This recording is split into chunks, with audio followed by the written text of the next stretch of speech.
The ground reference maneuvers in this program are designed to help develop your ability to compensate for wind drift and control the airplane while your attention is diverted outside. Many of the skills you'll learn in these maneuvers can be applied to your routine flying and improve your feel for the airplane. The first step in executing any ground reference maneuver is to determine from which direction the wind is blowing. This can be done by noting the position of the windsock at the departure airport, the runway in use, or the direction the wind is blowing trees and dust. Another method you can use is to fly a 360-degree constant airspeed, constant bank turn. The difference between your starting and ending points gives you the general idea of the wind direction. Let's begin with a look at rectangular courses. The procedures you use to fly a traffic pattern are very similar to those you'll use to fly a rectangular course. The exception is that you'll fly at a constant altitude between 600 and 1,000 feet AGL. As the name implies, you'll be flying a rectangle around reference lines on the ground.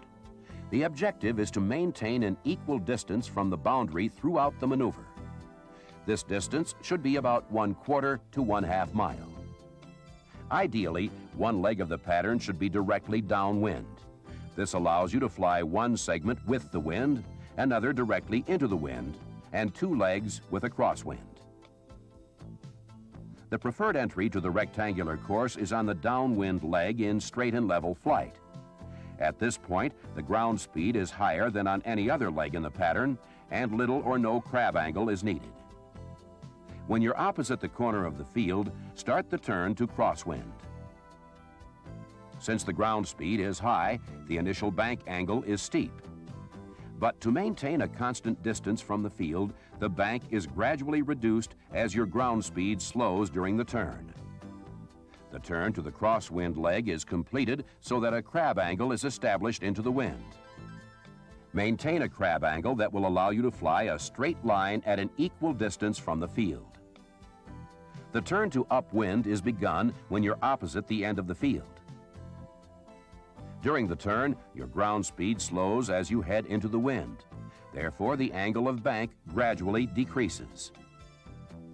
This leg is flown directly into the wind, so no crab angle is required, and your ground speed is slow.